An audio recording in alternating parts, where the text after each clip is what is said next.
Life is difficult. That's the opening line I remember reading in one of my intro psychology classes in college from the book, The Road Less Traveled. And no truer words have ever been written. Life is difficult. At least on this side of eternity.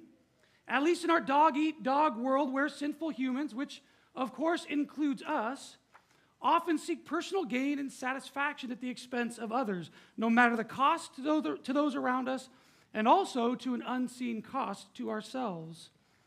And what is the result? Pain. We get hurt. Physically, emotionally, spiritually, mentally, we experience pain. Because we were created to feel, to emote, to have feelings, to experience the joy and excitement of the highs of life.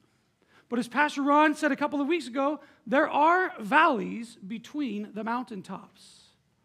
And we feel those lows, sadness, anxiety, depression. Those are all, unfortunately, common emotions we feel as well. It doesn't matter how hard we try or how much money we throw at our problems, or at least how much money we throw into the different things we are told will solve our problems.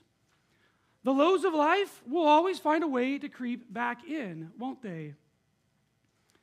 And when they do, it can be hard to not tank emotionally sometimes. So the thing we do need to learn to navigate is, how do we deal with the inevitability of the valleys of life? Who do we trust to help us plow through the valleys? What voices do we trust to speak into our lives when we are at our emotional low points?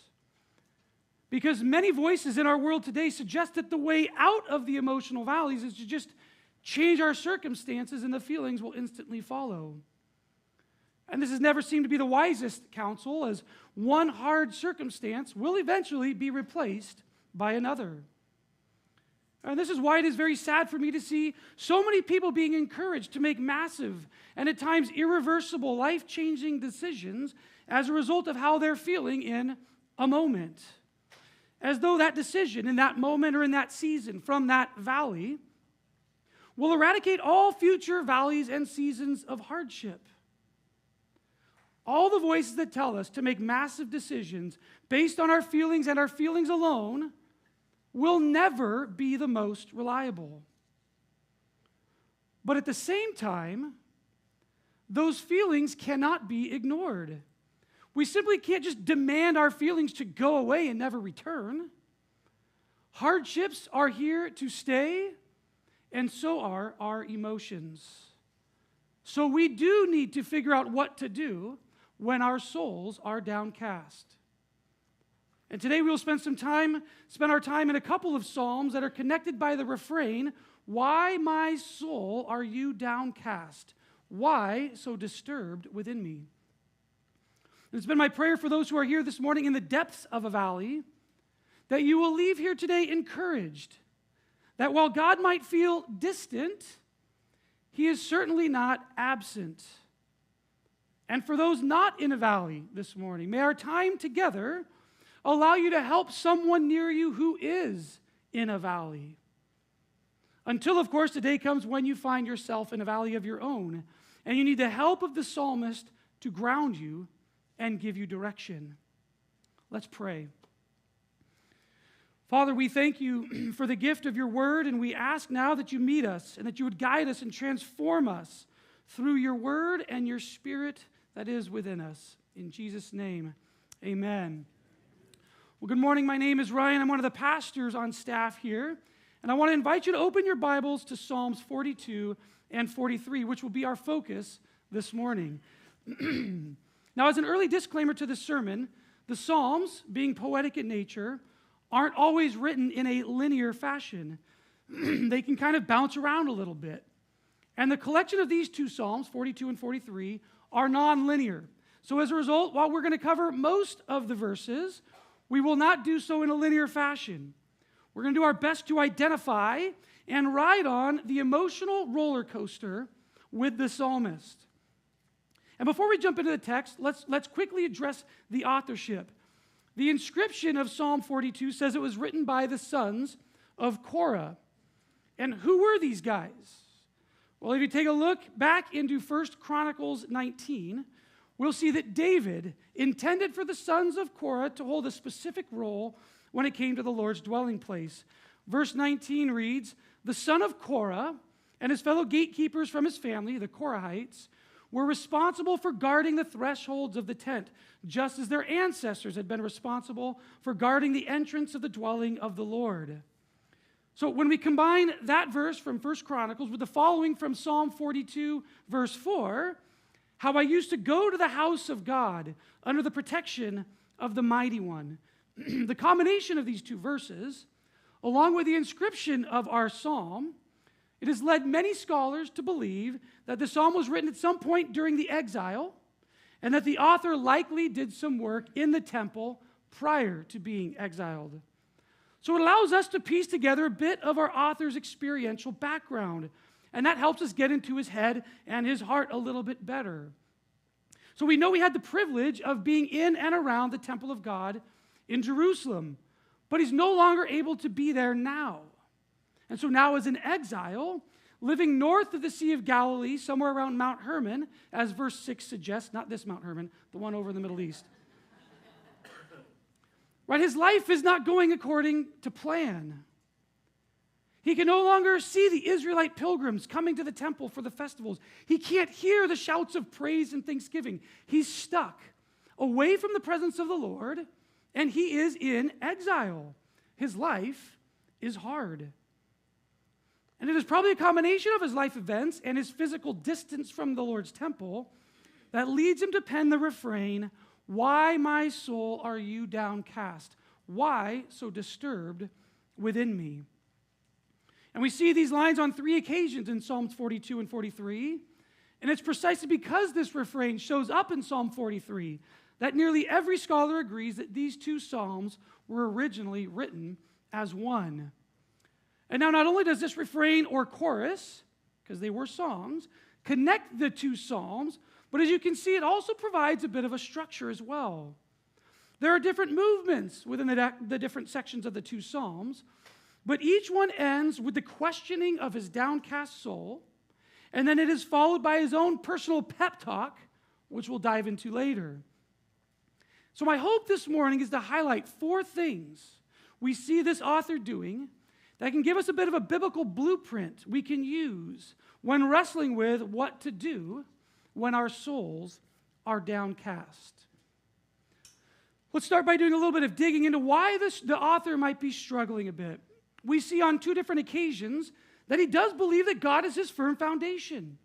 In 42:9, he writes, "I say to God, my rock." And then in the second verse of Psalm 43, he writes, "You are God, my stronghold." So we know that from his mind's eye, he is thinking rightly about God. He has a strong theological understanding of who God is in relation to who he is. God is the foundation on whom he must build his life. God is his protector. But notice the questions that follow each of these 2 lines. Why have you forgotten me? And why have you rejected me? That's pretty quick, isn't it? He goes from God being his rock and his stronghold to asking these bold questions of that same God.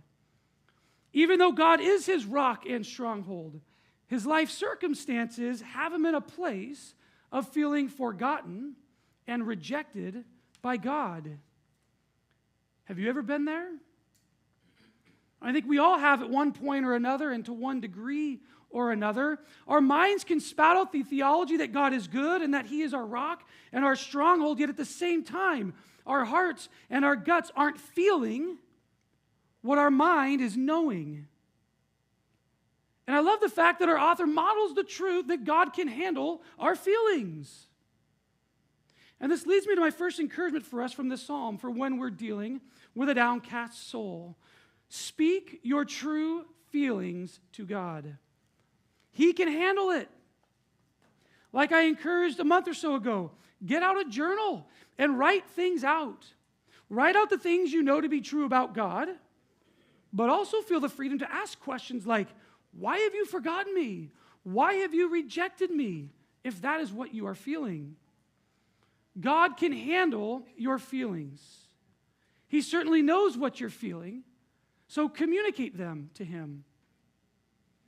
It can also help to actually put a name or a description on the things that lead us to feeling forgotten or rejected by God. There are a few things that our author writes that help us see why he is feeling what he is feeling. In the second part of 42:3, we see him write, "While people say to me all day long, 'Where is your God?'" And then the second section of Psalm 42 in verse 10, he writes almost the exact same thing. "My foes taunt me, saying to me all day long, 'Where is your God?'" We catch a glimpse of what he's experiencing that leads him to feel what he is feeling. He feels verbally attacked by the people around him. And this isn't just a one-time taunting. This is an all-day affair. Now, does this mean that it literally happened all day, every day? Probably not. But when enough people use harsh words to attack us on a consistent enough basis, it begins to feel like an all-day, everyday affair. I can't tell you how many students I've talked with over the past 25 years who get picked on verbally by others, who when they're telling me the story, or in today's world, when they show me a text thread or a string of social media posts, from where I sit and read, it doesn't happen all day, every day. It might happen occasionally, here and there, but it doesn't matter. If the occasional verbal or online taunt takes place enough, it can feel like a never-ending onslaught to the one who is being harassed. It can literally feel like an all-day, everyday affair. And so to the teens here, or for that matter, the adults as well. If you feel under verbal or online or text assault from someone in your world, know that you are walking in similar shoes as our author. And now in the case of our psalmist, the taunting he is receiving isn't necessarily directed at him and his imperfections or his shortcomings or his inabilities. The taunts he's receiving are about the perceived absence of God. "Where is your God?" his enemies are taunting him. And it was this taunt that felt like it was never ending, that led him to believe what these enemies were suggesting. He began to feel like God actually had abandoned him, like God had rejected him, like he was forgotten by God. And so at two different points in these two Psalms, he describes some of what he's experiencing as a result. In the first part of chapter 42, verse 3, he writes that his tears have been his food day and night. He is so low, he is struggling to eat and even sleep. Instead of eating and sleeping, he cries. I'd imagine a lot of us have been there too. The psalmist's salty teardrops falling from his eyes are magnified to an even larger scale. 1 in 42:7 he writes, "Deep calls to deep in the roar of your waterfalls. All your waves and breakers have swept over me." You see, what started as his own simple tears in the first stanza have turned into an overwhelming deluge of water here in the second. The picture painted is one of hopelessness. There is no escaping these unruly waters. They are all encompassing. And if we continue to work through the text in search of what the author is experiencing, we see here that there is also a physical manifestation of pain as well. In 42:10, he writes, "My bones suffer mortal agony as my foes taunt me."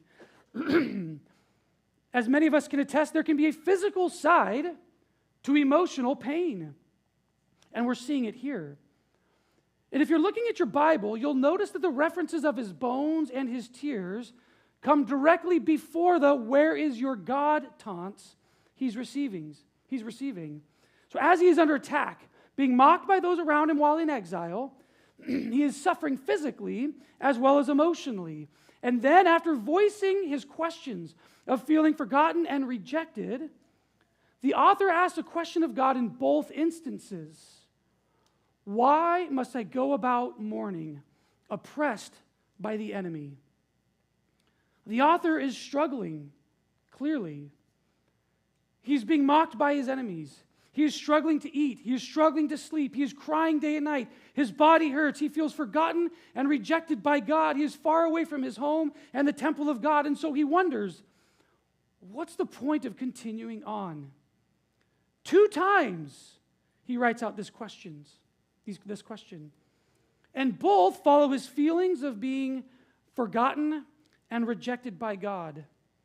Life has officially gotten the better of the psalmist. And while there isn't anything that suggests he was giving serious thought to ending his life, he is clearly in a very deep state of feeling down and depressed. Life is difficult.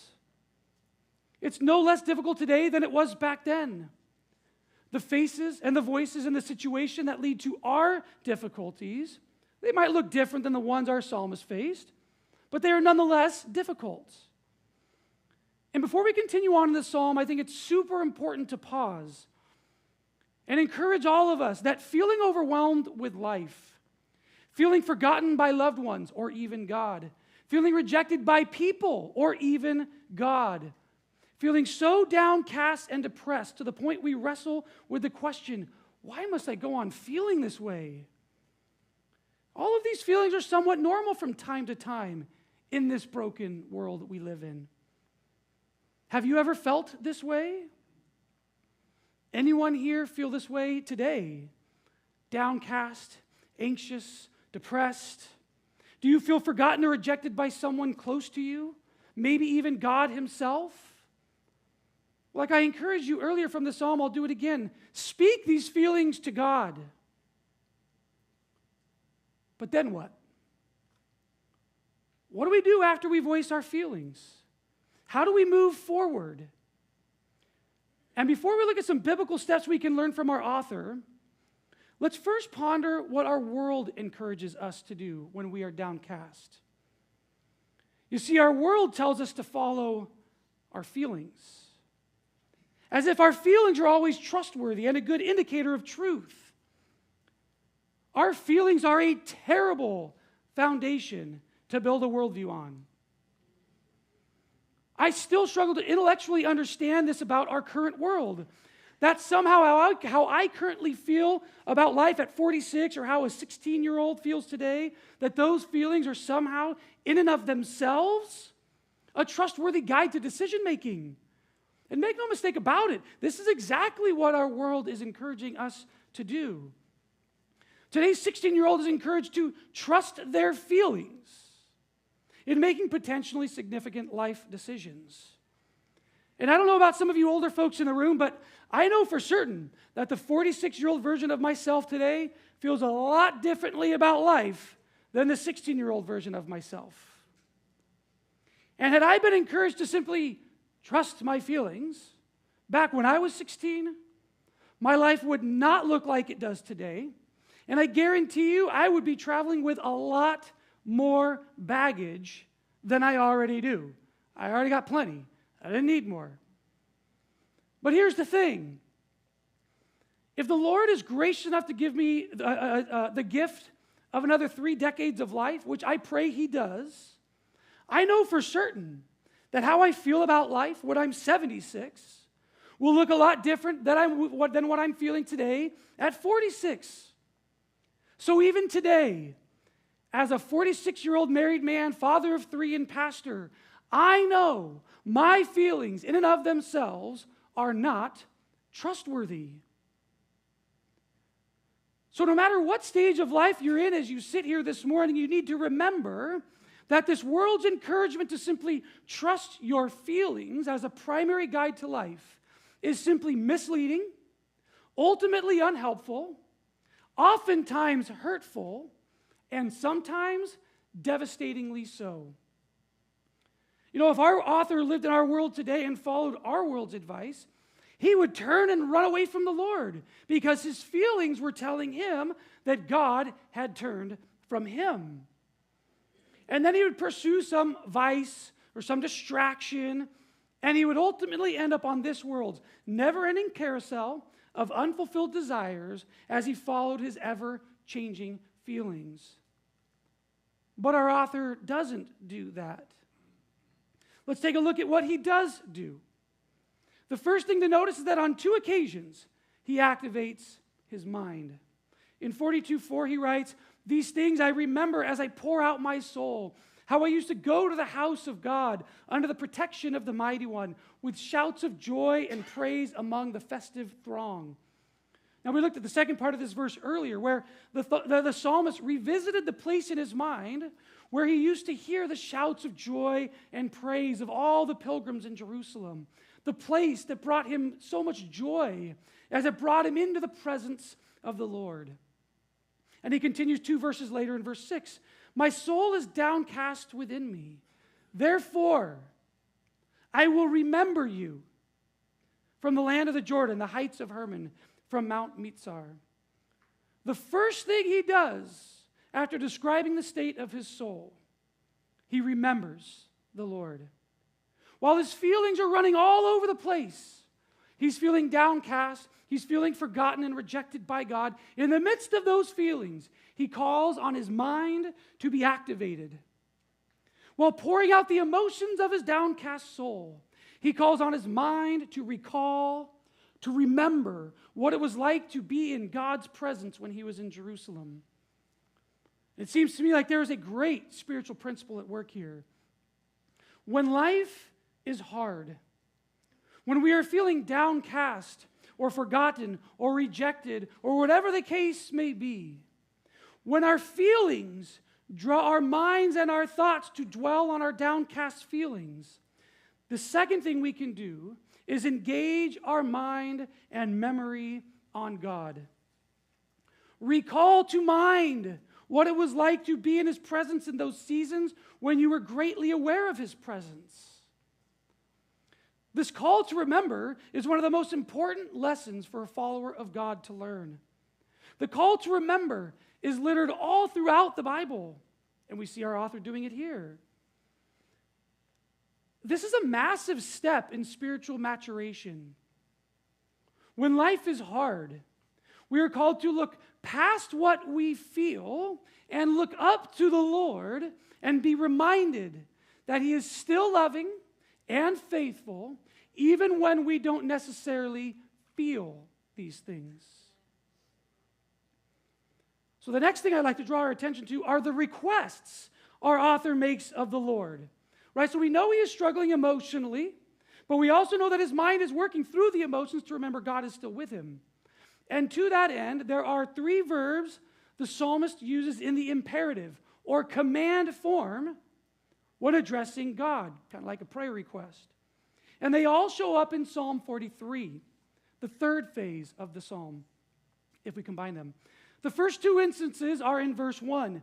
"Vindicate me, my God, and plead my cause against an unfaithful nation." The psalmist's enemies have been taunting him all day long that his God had abandoned him, saying, "Where is your God?" And instead of fighting back on their terms, he calls on God in command form to vindicate him and plead his case before the people who are mercilessly mocking him. Pretty impressive for someone in his emotional state, I would say. And then there is the third verb in the imperative form that the author uses, and it's in verse 3. And this verse says, "Send me," send is the command here, "send me your light and your faithful care. Let them lead me. Let them bring me to your holy mountain, to the place where you dwell." From his place of despair, he asks God to send him 2 things. 1, his light. Seems like a good request for someone trapped in metaphorical darkness. But then there is the second thing he asked for, and here it is translated faithful care.